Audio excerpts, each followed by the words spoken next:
नमस्कार, स्वागत है आप सभी का आज की बात में। आज प्रधानमंत्री नरेंद्र मोदी ने सभी दलों से अपील की कि लोकसभा और विधानसभाओं में महिलाओं को 33% आरक्षण देने का रास्ता साफ करने में सहयोग करें। सरकार ने जो संविधान संशोधन बिल पेश किया है उसे सपोर्ट करें, इसमें सबका फायदा है।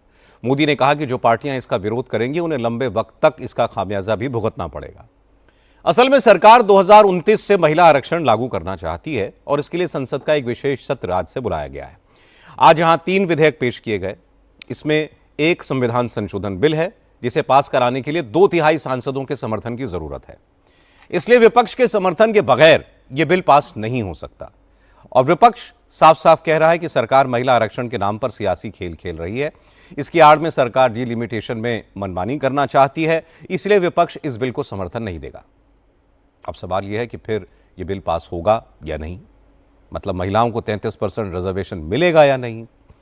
अगर बिल पास हो गया तो क्या दक्षिण के राज्यों का लोकसभा में रिप्रेजेंटेशन कम हो जाएगा? क्या डिलिमिटेशन के जरिए विपक्ष को नुकसान पहुंचाने की कोशिश की जाएगी? जो 3 बिल पेश किए गए हैं उनमें ऐसी कौन सी बातें हैं जिन पर विपक्ष को ऐतराज है?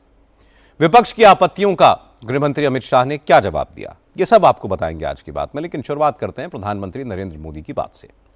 मोदी ने आज इस मुद्दे पर सीधी और साफ बात की। आज संसद में कानून मंत्री अर्जुन राम मेघवाल ने 2 बिल पेश किए। इसमें पहला बिल 131वां संविधान संशोधन का है, दूसरा डिलिमिटेशन बिल है। तीसरा union territories and amendment bill home minister Amit Shah ने पेश किया। इस बिल के जरिए महिला आरक्षण को केंद्र शासित प्रदेशों में लागू किया जाना है। संविधान के 131वें संशोधन बिल के जरिए सरकार लोकसभा की सीटें बढ़ाकर 850 करना चाहती है। इनमें से 33% सीटें महिलाओं के लिए आरक्षित होंगी। सीटें बढ़ाने और उनका क्षेत्र तय करने के लिए सरकार ने डिलिमिटेशन बिल पेश किया है, जिसमें सेंसस के उपलब्ध लेटेस्ट आंकड़ों, मतलब 2011 की जनगणना के आधार पर लोकसभा की सीटें बढ़ाई जानी है। इन तीनों बिल्स पर एक साथ चर्चा हो रही है। चर्चा के दौरान प्रधानमंत्री मोदी ने इंटरवीन किया। क्योंकि विपक्ष के नेता तमाम तरह की आशंकाएं जता रहे हैं, आरोप लगा रहे हैं कि मोदी ने सियासी फायदे के लिए महिला आरक्षण को 2029 से लागू करने का शिगुफा छोड़ा है। मोदी महिला आरक्षण का क्रेडिट लेना चाहते हैं। इस आरोप के जवाब में प्रधानमंत्री मोदी ने विपक्ष के नेताओं को समझाया कि इस बिल का समर्थन करने में विपक्ष का भी फायदा है और अगर विरोध किया तो विपक्ष का नुकसान होगा और मोदी का फायदा होगा। एक मित्र के रूप में एडवाइज करता हूं और सबको काम आएगी। हमारे देश में जब से विमेन रिजर्वेशन को लेकर के चर्चा हुई है और उसके बाद जब जब चुनाव आया है, तो हर चुनाव में महिलाओं को मिलने वाले इस अधिकार का जिसने विरोध किया है, जिसने विरोध किया है, देश की महिलाओं ने उन्हें माफ नहीं किया है। उनका हाल बुरे से बुरा किया है।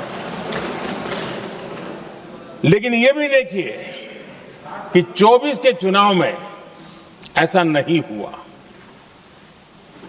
क्यों नहीं हुआ?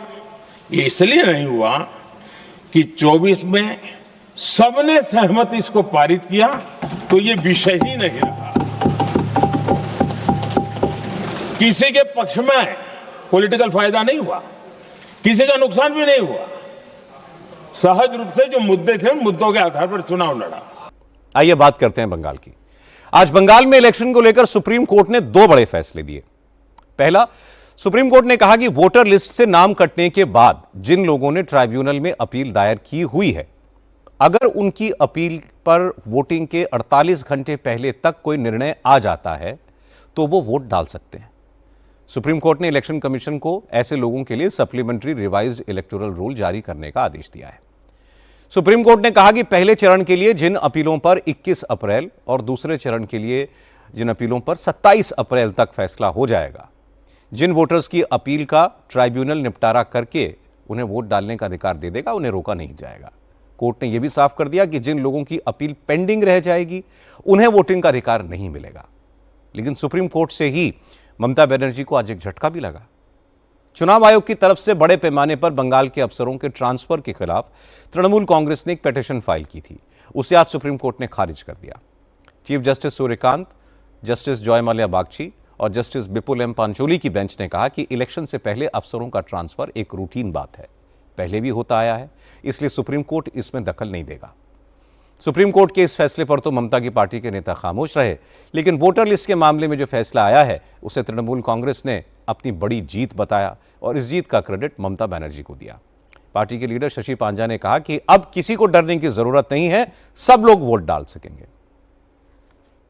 जो लोग अपील कर रहे हैं ट्राइब्यूनल में, जो लोग अपील अपने दाखिल किए हैं लेकिन उसका अंतिम जो रिजल्ट क्या है नहीं मालूम, वो लोग वोट दे सकते हैं इस बार। भविष्य में उसका क्या इंक्लूजन होगा, डिलीशन होगा, वो बाद में।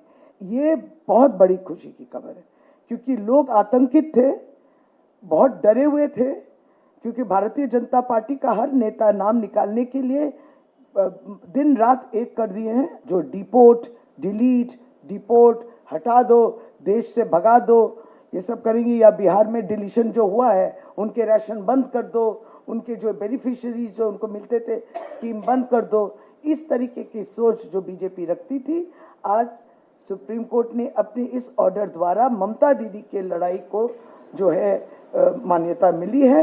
ममता दीदी की इन कोशिशों की वजह से हम लोग एक justice, we can now see justice.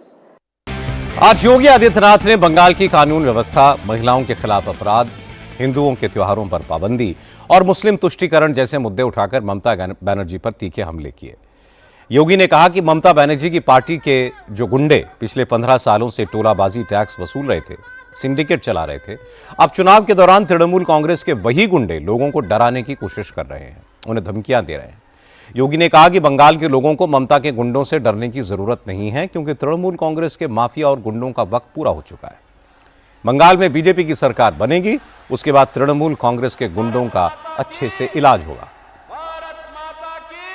आप चिंता मत करिए, टीएमसी के गुंडे क्या कह रहे हैं, भयभीत मत होइए।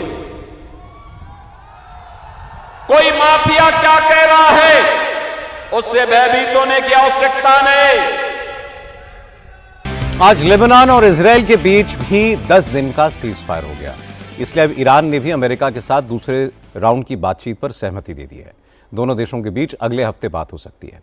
अमेरिका का लेटेस्ट प्रपोजल लेकर तेहरान पहुंचे पाकिस्तान के आर्मी चीफ आसिफ मुनीर ने ईरान की पार्लियामेंट के स्पीकर मोहम्मद बागैर गालिबाफ से बात की। पाकिस्तान के वजीर आजम शहबाज शरीफ भी मिडिल ईस्ट के दौरे पर हैं, इसलिए ईरान अमेरिका की बातचीत के नेक्स्ट राउंड को अगले हफ्ते के लिए टाल दिया गया है। एक तरफ अमेरिका ईरान के साथ शांति की बात कर रहा है, दूसरी तरफ ईरान पर दबाव बढ़ाने के लिए आज अमेरिका के वॉर मिनिस्टर पीटर हेग्सेथ ने धमकी दी